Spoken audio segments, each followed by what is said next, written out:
Nós estamos recebendo nesse momento aqui nos estúdios da Rádio Cultura de Timbó, meu companheiro de Rotary Clube de Timbó, Perto do Vale, Walter Massi, e também o Raro Camp. Nós vamos debater, discutir aqui sobre o Dia da Árvore, que foi no dia 21, né? Foi ontem o Dia da Árvore, e vamos então falar sobre esse dia, sobre a importância, né, do meio ambiente, a importância da árvore. Primeiramente, muito bom dia, Walter. Bom dia, Odair, bom dia, Aldori, e bom dia ao Aro. E bom dia a todos os ouvintes da Rádio Cultura de Timbó, e também em especial aí, quando saí lá do Samai, me pediu, manda um alô pro pessoal do Samai. Estou mandando um abraço lá pro pessoal do Samai. Um alô pro pessoal do Samai. Um bom dia a todos os ouvintes. Raro, um abraço para você, muito bom dia, mais uma vez aqui nos estúdios da Rádio Cultura, né? Bom dia, Odair. Batendo ponto aqui já. Batendo ponto, sou da casa. Né? Bom dia a todo mundo, né? E eu também deixo o meu abraço para o pessoal da ONG que nos apoia tanto no trabalho da arborização, né? E os brigadistas voluntários que fizemos recentemente um trabalho ali na Marechal Deodoro. Certo. Né? É a Equilíbrio Vital. Equilíbrio Isso, Vital. eu sou membro da ONG Equilíbrio Vital, isso. Muito bem, um abraço para todo o pessoal da Equilíbrio Vital. Bom, o Raro é especialista em meio ambiente, é especialista em arborização, enfim, e a gente vai falar com ele sobre a importância da questão da árvore. Com o Walter Massi, eu convidei o Walter Massi pelo seguinte: o Walter tem tomado uma iniciativa aí e todo final de semana o Walter planta uma árvore aqui na nossa cidade. E isso já faz quanto tempo, Walter? Faz 3 anos. 3 anos. Então, eu tomei como hábito, ou costume, ou sei lá se isso é teimosia, o que é isso.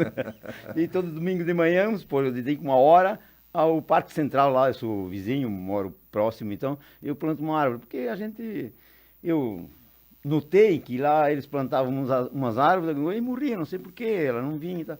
Aquele terreno lá é meio ruim, sabe? Eu estava falando com o Aro, disse que não tem infiltração, não tem muita água, então tem que plantar árvore, fazer uma calva um pouquinho maior e plantar um pouquinho elevado para não... O Aro me deu umas instruções aí,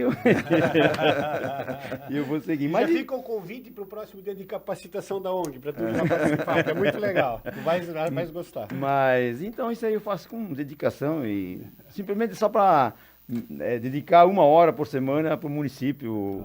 Eu não sei se... E para as árvores. E tu já tem conta? Já quantas árvores eu tu tenho plantou? 53 árvores plantadas lá. 53 árvores. Só ali no Parque Central. No Parque Central. E quando essas árvores crescerem, então não sei o parque vai ser arborizado. Logo, logo esse parque vai se chamar Parque Walter Massi. Isso? Parque Central não tem nome ainda. Vai que pega, né? Vai que pega. Boa. Pois é, Raro, e essa situação que o Walter está colocando aqui ali no Parque Central, qual é a característica ali e qual foi a instrução que você passou para a plantação de uma árvore ali em terrenos como esse dali?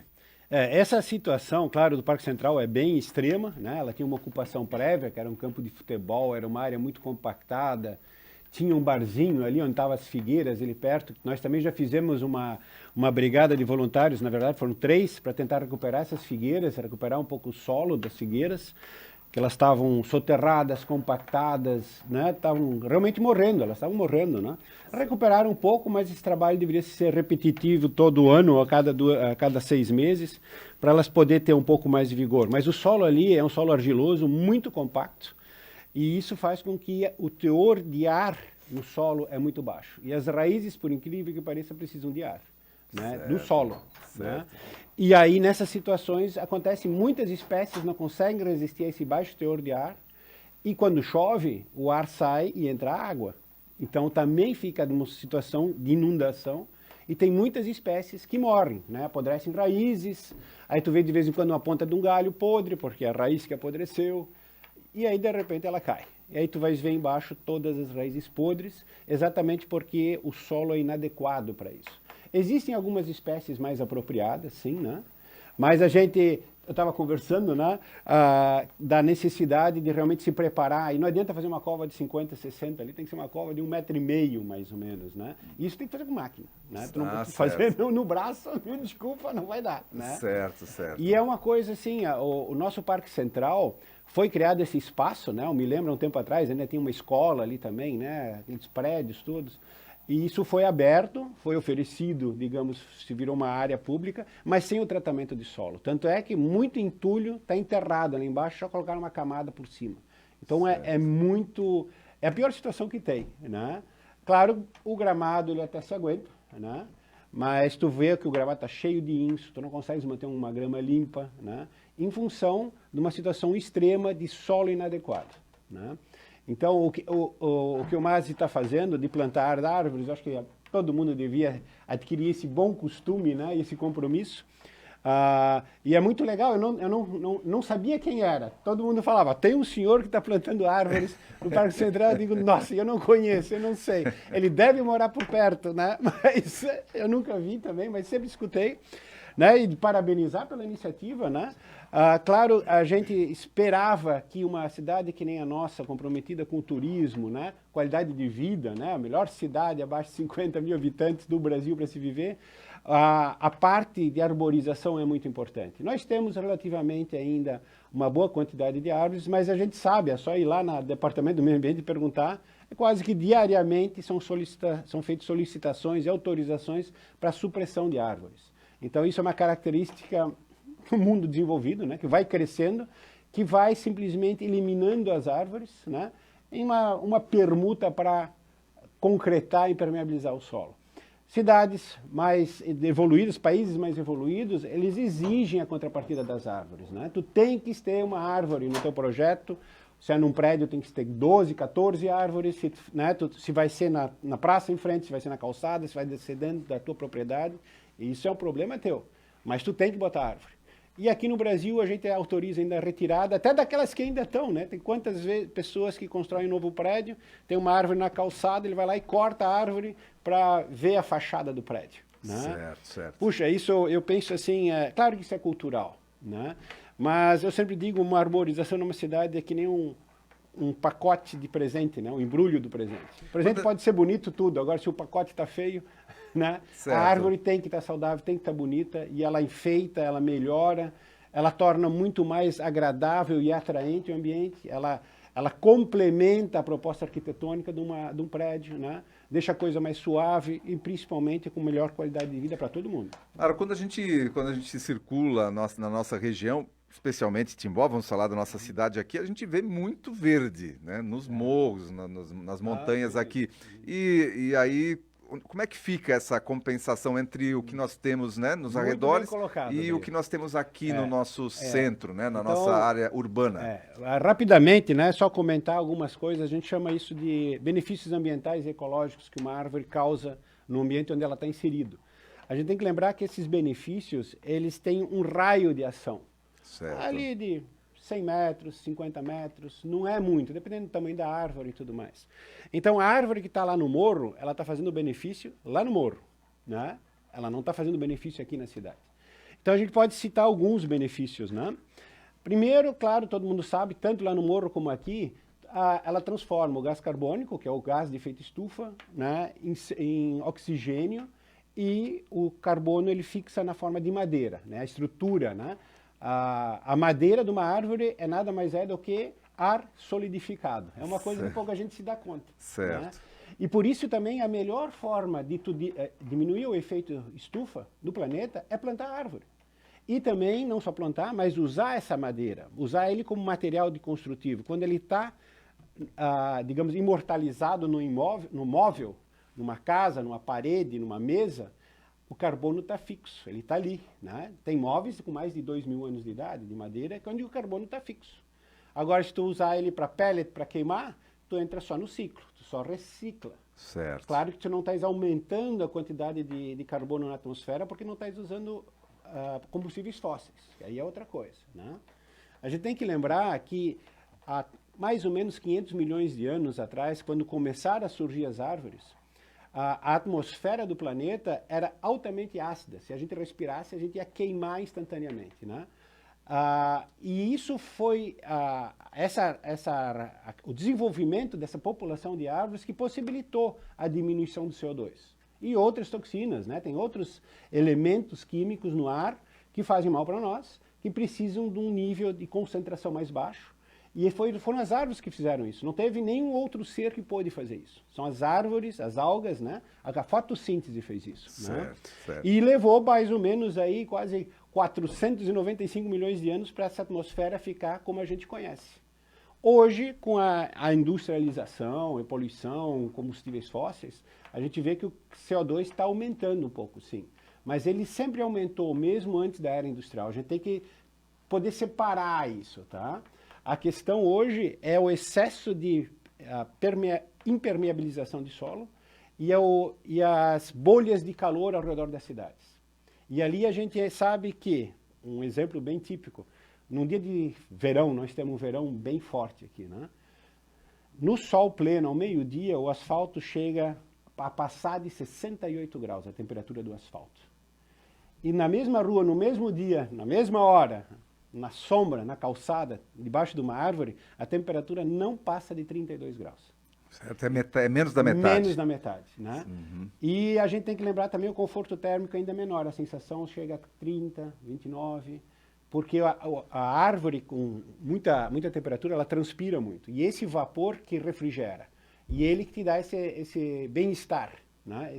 Então, a gente vê direitinho, dias quentes, aí está todo mundo tentando achar uma árvore, né? Botar o carro na sombra, aquela coisa toda, e isso não é de graça. Então, o Timbó passa por um processo também de asfaltamento muito forte, e a gente gostaria de provocar, né? Todo mundo, eu não digo só a administração, isso é uma proposta do município. A administração só vai fazer o que a população quer e precisa, né? Ou solicita. Mas pegar e começar a arborizar essas ruas, né? Principalmente as asfaltadas. A gente vê no paralelepípedo, a temperatura não passa de 46 graus, a diferença é totalmente diferente. Né? Então, mas as árvores precisam do seu espaço. Né? A Samai sabe, a Celeste sabe, nós sabemos. Né? E a gente tem que lembrar também que uma árvore no centro urbano, ela deixa de ser só um elemento natural, né? Embelezamento e tudo mais, ela passa para ser um equipamento urbano. Ela tem que ser considerada um equipamento passível de manutenção, de cuidados, como um banco, como uma lixeira, como um meio-fio, como as faixas de segurança, como um poste, como uma placa. Né? Então não é virar as costas para a árvore e ela não sobreviveu. Claro, ela está num ambiente adverso. Né? A árvore precisa, ela tem suas necessidades ambientais, né? De umidade, de nutrientes, de espaço para as raízes, para os galhos e tudo mais. Né? E para a água? Qual a importância da árvore para a água? Isso, olha, tem um monte de... São mais de 29 benefícios ambientais ecológicos, né? Mas a gente cita alguns rapidamente. Né? A água... Também a gente pensa no solo da mesma forma, né?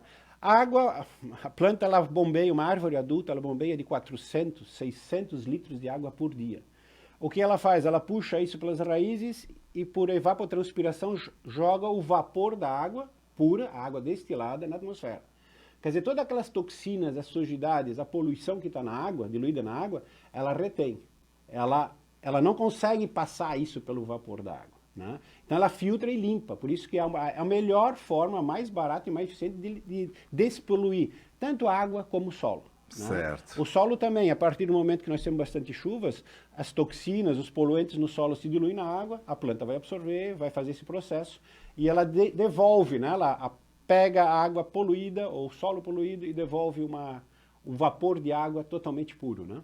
Muito bem, olha só quanta importância a árvore tem. A gente poderia ficar aqui muito tempo falando sobre isso. E, Walter, as árvores que as 50 e poucas árvores que você já plantou aí, todas elas você tem acompanhado? Elas estão lá ainda? Eu passo, uma que eu ando todo dia de manhã quase, né? Então Certo. Eu vou olhando lá, passo lá, vejo, tenho que limpar ao redor das árvores aí. Domingo agora acho que eu vou fazer uma limpeza. E fico cuidando, né? Ó. E elas estão lá ainda. Tão. As 50 estão lá. Então. Tem nome cada uma, não? Não. Tem uma ou outra que morreu por causa da coisa, mas eu tô repor, né? Eu tô repondo ela e alguma coisa assim. Certo. Mas tem árvores que já estão num porte bom já. Tem árvore que até recebeu um ninho de passarinho lá, tem um que já deu Já fruto. Já está dando sombra? Já Já está dando sombra aí no parque. Isso é uma coisa interessante que poucas pessoas se dão conta disso, da importância ecológica ou biológica, né, de uma árvore no centro urbano. Né? Para aquela tua pergunta que tu colocou, a resposta vai sendo falada aos poucos na nossa conversa. Certo. Mas uma árvore adulta, ela é um ambiente, é um ecossistema quase que independente. Ela abriga milhões de insetos. né? E pequenos animais, pererecas, lagartixa, barata, aranhas e tudo mais. E são bilhões ou trilhões de bactérias, fungos, vírus, né? E isso são normalmente fungos, bactérias, vírus que fazem bem para a saúde. Eles não fazem mal, não são patogênicos. E esse microclima, esse ambiente, ele dificulta exatamente a disseminação e a propagação mais rápida de viroses como o Covid, né? Então, quem está morando numa área mais arborizada, com certeza vai sofrer muito menos, vai ter uma menor possibilidade de pegar gripe, de pegar o Covid, de pegar, né, essa H1N1 e tudo mais, porque o ambiente natural está mais equilibrado biologicamente. Olha, né? só. Isso é uma coisa, e isso dá para monetarizar. Isso é uma universidade norte-americana fez um estudo onde ele monetarizou todos esses benefícios ambientais. Na verdade, não são todos, foram 6 benefícios ambientais dos 29 que uma árvore oferece para onde ela está inserida, nesse raio de 50 até 100 metros, dependendo do tamanho da árvore, né? Eles monetarizaram isso em mais ou menos $193 mil durante 50 anos. Se a gente vai traduzir, né? Se a gente vai traduzir em valores reais por mês, dá em torno de R$78 mil por mês. Uma árvore. Uma árvore. Uma árvore. Na questão da tratamento da água, do ar, minimização de extremos térmicos. Isso é R$78 mil em que período? Num mês. Num mês? Num mês. Ou R$946 mil durante 50 anos. Estás rico, Masi. Estás rico, Se a gente Masi. pudesse cobrar, né? Se a gente cobrar. Mas isso é que vale. Daí a gente pensa assim, né? Tem gente que afirma que o plantio de árvores é a forma mais rápida, mais econômica, mais eficiente e mais bonita para fazer a compensação ambiental. Certo. Por exemplo, ela é 8 vezes mais eficiente do que o tratamento de esgoto. Olha Né? só. Ela limpa 8 vezes mais do que o tratamento de esgoto. E a gente dá muito... Timbó, né, tá ansiando esse projeto do tratamento de esgoto e não sabe que árvores são 8 vezes mais importantes que Mas isso. o poder público tem essa noção, tem esse conhecimento ou não tem? Será que não tem Não, pessoal olha, capacitado que tem esse conhecimento e que não pode projetar uma política pública visando isso? eu diria assim, né? Hoje o Brasil inteiro, né? Isso... Os países mais desenvolvidos, quando eles resolveram o problema de infraestrutura, aquela coisa toda, eles começam a se ocupar com outras coisas. Exatamente. Né? Né? Primeiro a dor de barriga e Primeiro depois... é o incêndio, né? Apagar o fogo. Né? Então, Timbó, com essa boa qualidade de vida, né? A gente viu que o prefeito anterior ali fez a reurbanização do Henri Paulo, ficou muito bom. Mal feito, podia ter sido melhor, aquela coisa, né? Fazer um serviço bem feito ou mal feito, a diferença de custo é muito pequena. E não justifica esse desperdício, né? Agora nós temos que refazer, né? Tanto o plantio das árvores, né? Tanto é que lá ele plantou, as árvores estão tudo torto, tudo mal cuidado, não cresce, não brota, está morrendo. Aqueles ipês maravilhosos, aquela alameda na entrada está morrendo, né? Então a própria pisograma não tem drenagem, então tu vai na época de chuva lá, tu vira uma lamaceira, né? Então são coisas que mais foi feito, né? E o que isso agregou para a qualidade de vida do munícipe, né? Quer dizer, o pessoal vai lá caminhar de manhã cedo, dar uma passeada, as crianças vão lá brincar, vão andar de skate, de patins, bicicleta. A gente usa esse espaço, né? A ONU diz que para cada real investido em arborização ou em paisagismo em geral, né, tu tens uma economia de 4... para cada real investido, tens uma economia de R$4 Em saneamento básico. Em saúde pública. Saúde pública, né? exatamente. Então, custo de saúde pública. No Brasil, o Ministério da Saúde brasileiro afirma em 2017 que em Brasil a nossa taxa é de 5,8 para cada real investido em jardinagem e paisagismo. Ou seja, primeiro, claro, nós não temos dinheiro nem para a saúde, como é que eu vou pensar nisso, né? Mas se tu fizesse esse trabalho preventivo, tu não vai ter que gastar na saúde, né? Então tu tem que casar as coisas meio junto, né? A Prefeitura de Timbó tem contribuído um pouco com a ONG nesse sentido, né? E nos possibilita esses dias de capacitação, as brigadas que têm custos, né? Mas a gente precisava de muito mais, né? E tem muita gente fazendo. Eu lembro a Casa da Amizade, esse ano também está com uma proposta de reflorestar o Brasil, estão fazendo um trabalho de educação ambiental, de plantio de árvores, o Rotary também. Ano que vem, o GIEA, esse grupo intersetorial de educação ambiental, tem como tema básico a arborização. Então, esse tema está começando a surgir, A ser fomentado. Fomentado e tá encontrando o eco, né? A gente bom. acredita que mais uns 10 anos o Simbol vai estar bem melhor. Muito bem, gente. 8 horas mais 31 minutos. Quero agradecer a presença do Raro, a presença do Walter aqui também, para falar sobre esse tema, como a gente pôde ver aqui, por demais importante, que é a questão da arborização, a importância da árvore. Walter, parabéns aí pela sua iniciativa, que continue por mais muitos anos, né? E olha como você está ficando rico, cara. E aí fiquei impressionado aí como você ficou rico só com essas 53 árvores aí. Parabéns. Não é ele, é nós, né? É nós, né? Parabéns. Um abraço, Walter. Obrigado. Raro, um abraço para você. Um Obrigado. abraço, Daíra. Obrigado mais uma vez.